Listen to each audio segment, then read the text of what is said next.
One of the greatest was Randy Savage, along with Lanny. But Lanny was just very good. Randy was an all-star. He was an all-star. And I'll say one thing about Randy. I met him way years before he went to WWF. But he worked the same then. And we'd be in front of houses sometimes, 150 people. And that Savage would turn in a match that would be Madison Square Garden worthy. Because his daddy told him one time, he said, I don't care if 10 people show up. You're going to go out there and you're going to bust your ass for those 10 people.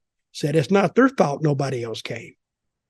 So by the mere token that they bought a ticket, that guarantees them to a hell of a match, or the best match you can give them. And I always remember that. And he's true. Just because nobody else came doesn't mean those 10 people that paid for their ticket, they deserve to be slighted a little bit because nobody else came. But Randy Savage, he was contagious. And I first really got my taste of Randy I was working in Nashville, and Nashville was the shits. I mean, hell, you could have a PTA meeting and draw 100 people. We'd go out there on a Wednesday night town. We'd go down there, be like 150 people sitting out there. So, and then Randy looked at me. He said, man, I'm starving to death. Of course, I wasn't, because I had a little bit of a guarantee. I had sense enough to, that was when I first started getting guarantees in case the territory was horrible. At least I could pay my bills. So when he come up with the idea, he said, listen, why don't you turn babyface and that's me and you work with each other? And I said, good, because I enjoyed it. I've known Randy, several years, but never really worked with him. And that's where I started really putting all this together with Randy.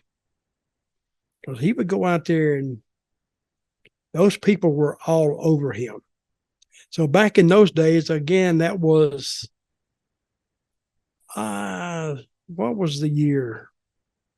I guess that was before pay-per-view, I think it was before pay-per-view. So people were reliant on like regular TV, didn't even have cable. So if anybody was going through their dial on a Saturday afternoon, and all of a sudden, click, cartoons, click, cartoons, click. Oh yeah, click. Wait a minute, what's that? Let me go back. Click, click. Oh yeah. Now you see this guy, and you just got to check him out. Because very seldom did you see somebody on TV, on a Southern TV station, acting like he's just high on meth. And this was before meth was even created. They said, what is this? And they became addicted to it. And they would watch him because he was so different. And he started out as Randy Poffo. Well, he started out as like a cartoon character like Spider-Man. Yeah. When I first met him, he started out as Spider-Man. Then he morphed into Randy Poffo. Then he morphed into Randy Savage later on. He wasn't the Spider-Man, he was the Spider. And I think he got his start maybe in Florida. There, or Tennessee, maybe one or the other. Yeah, I'm actually looking. 74, Florida. In 75, he ended up in Ohio and Michigan, in that area as well. Yeah, he worked for the Sheik. Yeah, the Sheik in there, and then I think in 78. Damn, I'm old.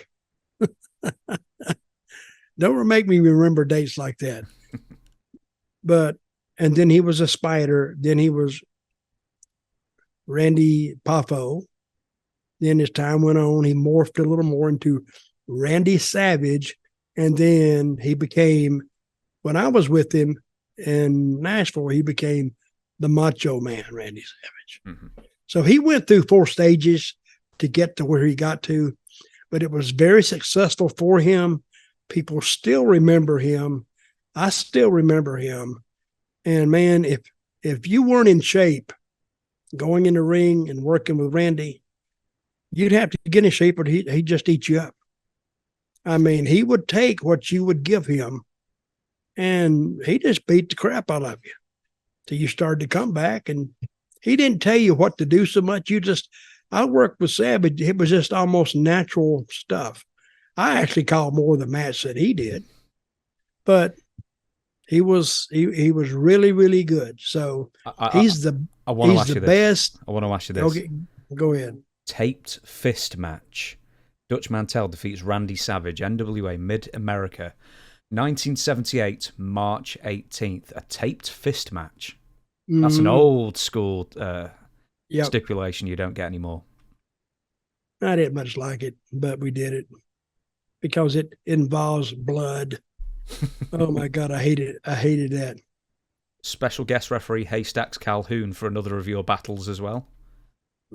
Well, I don't know what he added to it. He took up most of the ring anyway. So it was one of those Wednesday night deals. That's, the old, I made the story famous. The Waffle House story was after a Wednesday night.